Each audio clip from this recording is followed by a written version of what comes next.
Hello बच्चों, आज आप पढ़ने वाले हैं how to identify oxide, superoxide and peroxide. Basically हमें पता होता है कि कौन सा ऑक्साइड किस टाइप का है, लेकिन ये क्वेश्चन बड़ा कॉमन है। कभी कभी हमसे ऐसे भी पूछ लेता है कि ये ऑक्साइड पर ऑक्साइड क्यों है, ये ऑक्साइड सुपर ऑक्साइड क्यों कहलाता है, ये इस ऑक्साइड का डेफिनेशन नॉर्मल ऑक्साइड ही क्यों है। तो बेसिकली आप इनमें बाइफरकेट करना आपको खुद से है। तो इसके लिए एक ट्रिक है, वो अगर आप समझ लोगे तो आपको पता चल जाएगा कि कैसे हम इसको फाइंड आउट कर सकते हैं। तो देखिए, बेसिकली अगर नॉर्मल ऑक्साइड फाइंड करना है तो इसमें ऑक्सीडेशन स्टेट ऑक्सीजन की ऑक्सीडेशन OS से रिप्रेजेंट कर रहा हूं मैं, ऑक्सीडेशन स्टेट ऑफ ऑक्सीजन है ना, विल बी -2। यहाँ पे -2 ऑक्सीडेशन अगर स्टेट है तो ये नॉर्मल ऑक्साइड है। जैसे अगर हम लिखें जैसे Na2O, तो Na2O में ऑक्सीजन की ऑक्सीडेशन स्टेट निकालो। ऑक्सीजन की let be oxygen be X, तो अगर हम इसको ऐसे ले लें तो 2 plus X equal to 0, X equal to कितना हो गया -2, तो -2 इस आ रहा है, तो इसका मतलब ये नॉर्मल ऑक्साइड है, राइट। अगर मान लो हम लेते हैं Li2O का ऑक्सीडेशन स्टेट क्या निकलेगा, इसको भी देख लेते हैं। Li का ऑक्सीडेशन नंबर 1 होता है, तो प्लस 1 इंटू टू और प्लस X, इसको हमें X मानना ही पड़ेगा, इजिकल टू 0, क्योंकि ओवरऑल कंपाउंड 0 के बराबर है। तो X इजिकल टू क्या आ गया -2, तो ये भी कैसा है, नॉर्मल ऑक्साइड है। तो नॉर्मल ऑक्साइड, अब हम पता करते हैं कि पर ऑक्साइड कैसे होते हैं। देखो, पर ऑक्साइड में यहाँ पे oxidation state of oxygen will be यहाँ पे ऑक्सीडेशन की ऑक्सीडेशन स्टेट बेसिकली होती है -1। कैसे आएगा ये देखो, अगर हम Na2O2 ले लें या H2O2 ले लेते हैं। चलो पहले Na2O2 में ऑक्सीजन निकालते हैं। ओके, तो Na अगर oxygen let be oxygen X, तो हम इसको Na1 जानते हैं। अब Na1 into two plus 2X और पूरा कंपाउंड इजिकल टू 0। यहाँ पे 2 प्लस 2X इजिकल टू 0, यानी 2X equal to -2, this will be go right side. तो X इजिकल टू कितना हुआ, -2/2 इजिकल टू -1। अगर -1 आ रहा है, अगर O का ऑक्सीडेशन नंबर -1 आ रहा है, तो ये कौन सा ऑक्साइड हुआ, पर ऑक्साइड हुआ। यानी कि पर ऑक्साइड लिंकेज होगी वहाँ पे। जैसे ऐसे कोई कंपाउंड होते हैं तो ऐसे बनता है उनका स्ट्रक्चर, NaOO और Na, इस तरह से हम लिखते हैं। या H2O2 का हम HOOH, इस तरह से हम इस स्ट्रक्चर को डिफरेंट रिप्रेजेंट करते हैं। तुम्हें स्ट्रक्चर के बारे में बहुत ज़्यादा जानकारी अगर नहीं है तो हम इसको बाद में बताएंगे, बेसिकली केमिकल बॉन्डिंग में सीखोगे। लेकिन थोड़ा बहुत हम नॉलेज के लिए आपको ये बता दें कि आप ये फाइंड करना, ये आप जान जाएं, तो बेसिकली आप बता ही देंगे कि ये परऑक्साइड है या नहीं है।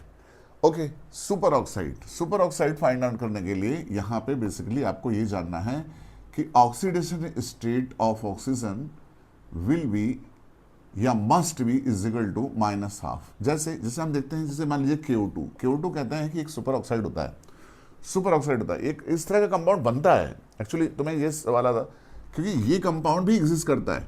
तो अगर हम K1 ले लें तो ऑक्सीजन कितना हो गया, 1 plus 2X equal to 0, 2X equal to -1, X equal to -1/2, यानी ये कंपाउंड कैसा हो गया, ये सुपर ऑक्साइड हो गया। तो मुझे उम्मीद है कि आपको नॉर्मल ऑक्साइड, पर ऑक्साइड और सुपर ऑक्साइड में कैसे हमें अंतर बाइफरकेट करना है आपको आ गया होगा। एक एग्जांपल और ले लेते हैं सुपर ऑक्साइड का। जैसे हमारे पास में एक एग्जांपल होता है CSO2।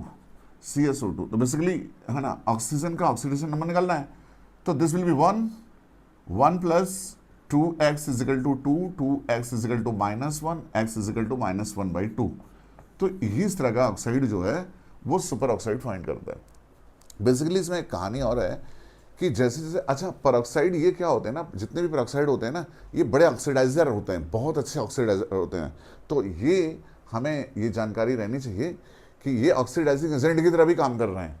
जैसे हम परऑक्साइड होते हैं, ये नॉर्मल ऑक्साइड तो बेसिकली नॉर्मल ही है, लेकिन परऑक्साइड और सुपर ऑक्साइड की तरह जैसे बढ़ते हैं, वैसे वैसे इनकी जो क्राइटेरिया होता है इनको ऑक्सीडाइजिंग एजेंट का, यानी ऑक्सीडाइजर का, वो बढ़ता जाता है। यानी बेटर होगा पेरोक्साइड ऑक्सीडाइजर और उससे भी बेटर होगा सुपर ऑक्साइड। तो ये बेस्ट ऑक्सीडाइजर भी होते हैं, ये भी आपको समझना है। बेसिकली अगर हम इनकी रिएक्शन, इनकी हाइड्रोलिसिस कराएं ना, तो ये रिएक्शन में ऑक्सीजन गैस भी प्रोड्यूस कर देते हैं। जैसे मान लीजिए अगर हम इनकी हाइड्रोलिसिस कराएं सुपर ऑक्साइड की, KO2 को अगर मैं पानी में डालूं तो बेसिकली ये पता है क्या बनाता है, ये KOH पोटेशियम हाइड्रोक्साइड तो बनाएगा, प्लस उसके साथ में हाइड्रोजन पेरोक्साइड बनाएगा और प्लस ऑक्सीजन गैस का भी लिबरेशन करेगा। बैलेंस कर सकते हैं हम, ट्वाइस कर दो इसको, ट्वाइस कर दो, ट्वाइस KOH कर दो, और ये बैलेंस हो गया इस तरह से। तो इस तरह से ये रिएक्शन, अगर ये रिएक्शन देगा ना, अगर Na2O2 रिएक्शन देता है, मान लीजिए अगर हम ये रिएक्शन करवाते हैं, अगर Na2O2 की हाइड्रोलिसिस कराते हैं, तो ये बेसिकली क्या बनता है, NaOH। ये बेसिकली क्या बनता है, NaOH, यानी सोडियम हाइड्रोक्साइड तो बन ही रहा है, प्लस उसके साथ में ये भी बन रहा है H2O2, ये पेरोक्साइड भी बन रहा है। आप बैलेंस कर सकते हो, इसको डबल कर दो, ट्वाइस दिस, ये हो गया 4H, तो यहाँ पे 4H कर दो। इस तरह से हम बैलेंस कर सकते हैं। अच्छा, यहाँ पे ये जो होता है ना, बेसिकली अगर ये रिएक्ट करता है ना, तो बहुत सिंपली Na2O प्लस H2O, ये अगर रिएक्शन देगा तो ये बनाएगा normally NaOH only, like this. इस तरह से ये बैलेंस हो जाता है। तो यानी ये हाइड्रोक्साइड दे रहा है, ये भी हाइड्रोक्साइड दे रहा है, ये भी हाइड्रोक्साइड दे रहा है, लेकिन इसमें अंतर क्या है कि इनमें हाइड्रोजन पेरोक्साइड बन रहा है, जो कि एक बहुत अच्छा ऑक्सीडाइजिंग एजेंट है। हाइड्रोजन पेरोक्साइड आपको है ना, एंटीसेप्टिक होता है ना, एंटीसेप्टिक, पाउंड को साफ करने में काम आता है, चेहरे पे ब्लीच करने का भी काम आता है, चेहरे को भी साफ करने, दांतों को साफ करने में डॉक्टर यूज़ करता है इसको, कॉटन में रख करके दांतों को साफ कर देता है।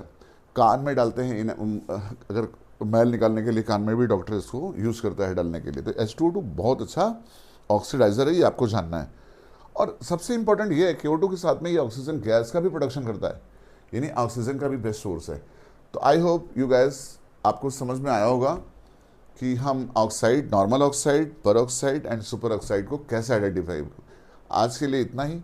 ये बच्चों, ये नेट में, ओलंपियाड में, JEE में, ये मेंस में, JEE मेंस में भी क्वेश्चन कई बार पूछा गया है कि फॉलोइंग ऑप्शन में कौन सा सुपर ऑक्साइड फाइंड करेगा, कौन सा अच्छा एक ऑक्सीडाइजर है, कौन सा नॉर्मल ऑक्साइड है। तो ये आप अगर आइडेंटिफाई करते हैं तो बहुत सारा क्वेश्चंस आपका ये बन जाएगा। अच्छा, इतना ही नहीं, अगर ये हमें नहीं मालूम है तो acidic oxide, basic oxide normally हमें पता नहीं चलता कि ये कौन से होंगे। तो एक हमारे पास में एक और हम आपको सिखा देते हैं, ट्रिक है एम्फोटेरिक ऑक्साइड की।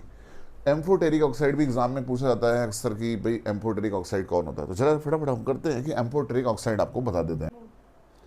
चलो अब हम लोग एम्फोटेरिक ऑक्साइड के बारे में सीखते हैं कि एम्फोटेरिक ऑक्साइड कौन होते हैं, क्योंकि नॉर्मली क्वेश्चन पूछे जाते हैं फॉलोइंग ऑप्शन में कौन सा एम्फोटेरिक ऑक्साइड है। तो इसका पता लगाने के लिए बेसिकली हमें ये याद रखना होगा। अगर आपको ये याद है ना, जैसे इसको ऐसे याद कर लो, गाय वो जिंगल बेल, गाय वो, ये गैलियम, वेनेडियम, जिंक, बेल, बेरिलियम, एल्युमिनियम, बेल, ये हो गया बेल, है ना।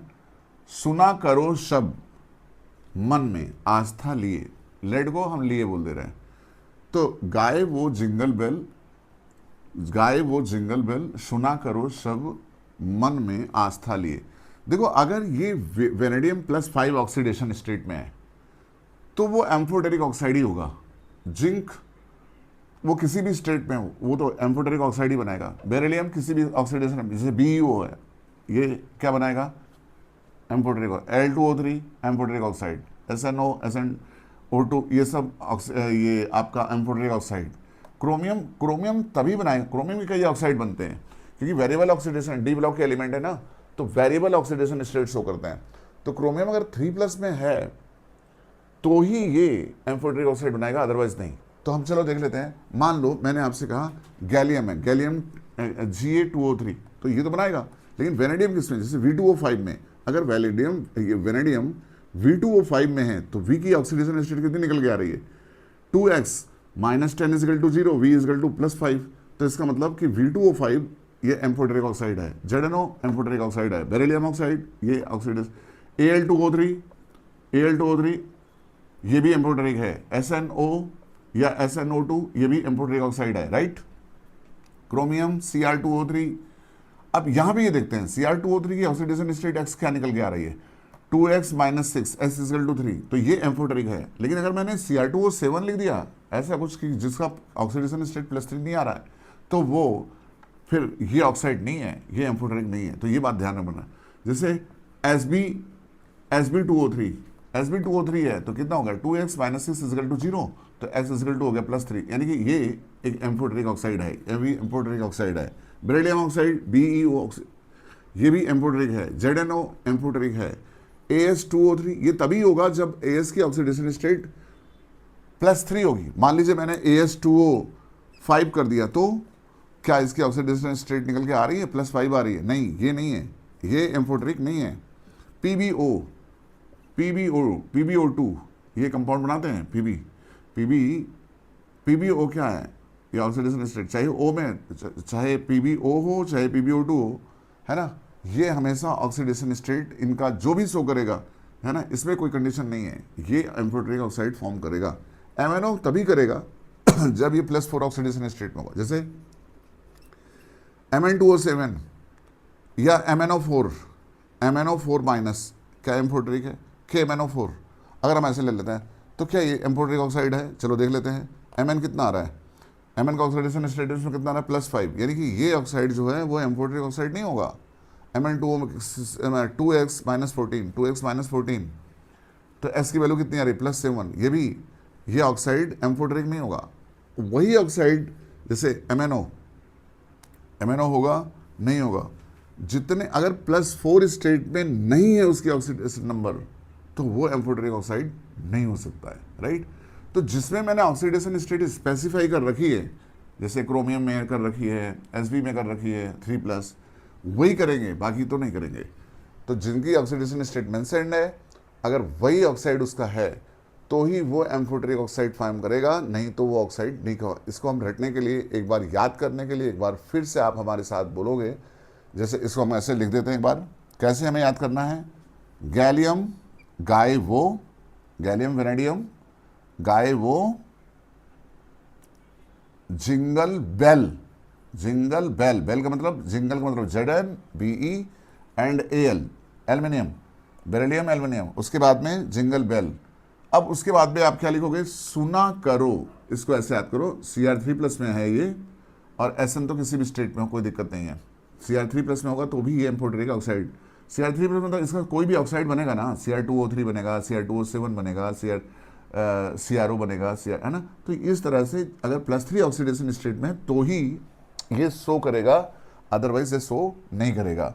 एम्फोटेरिक शो करने के लिए इस ऑक्सीडेशन स्टेट में होना जरूरी है, इसको +5 में होना जरूरी है। तो गाय वो जिंगल बेल, सुना करो सब मन में मतलब यहाँ पे कितनी ऑक्सीडेशन स्टेट मैंने बताई थी? +4 मन में, ठीक है। आस्था लिए AS3 होना चाहिए, और PB का कोई भी ऑक्सीडेशन स्टेट हो चलेगा, राइट। तो ये हमारे पास में अगर नहीं है 3+, यहाँ पे होना चाहिए, ये होना चाहिए Sb 3+ में ही होना चाहिए, राइट।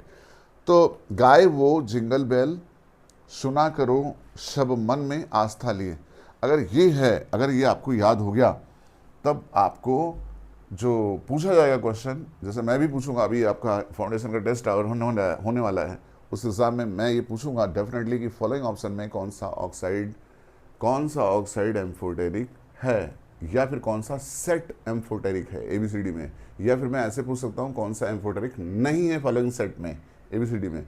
तो ये चीज़ आपने दिमाग में रखनी है। अगर ये आपने याद कर लिया तो गलती कभी नहीं होगी, और आपको एम्फोटेरिक ऑक्साइड मालूम चल जाएगा। क्योंकि एक्चुअली अगर आपको ये मालूम नहीं है ना, तो रिएक्शन आप करवा ही नहीं पाएंगे। जैसे जैसे एल्युमिनियम के ऑक्साइड होते हैं, वो एसिडिक और बेसिक दोनों होते हैं, दोनों नेचर के होते हैं। वो एसिडिक की तरह भी बिहेव कर रहे हैं, बेस की भी तरह भी बिहेव कर रहे हैं। मतलब अगर उनको हम एसिडिक की तरह बिहेव कर रहे हैं, Al2O3 प्लस HCl, है ना, HCl के साथ रिएक्शन करेगा Al2O3, तो कैसा रिएक्शन होगा उसका? Al2O3 किस मेटेलिक ऑक्साइड है, बेसिक होता है, लेकिन एसिडिक भी तो होता है। तो एम्फोटेरिक ऑक्साइड का मतलब ही है कि वो एसिडिक और बेसिक दोनों की तरह बिहेव कर रहा है। तो ये बात आपको मालूम होना चाहिए। जब वो एसिड के साथ रिएक्ट करेगा तो वो बेस बन जाता है Al2O3, और अगर वो बेस के साथ रिएक्ट करता है तो ट्रीट करता है एज ए एसिड। तो ये बात बहुत इंपॉर्टेंट है, अगर नहीं करोगे तो ये रिएक्शन एक एसिड बेस की रिएक्शन न्यूट्रलाइजेशन होती है, और वो रिएक्शन आपकी गलत हो सकती है, इसलिए आपको ये जानना ज़रूरी है। हमें उम्मीद है आपको समझ में आया होगा।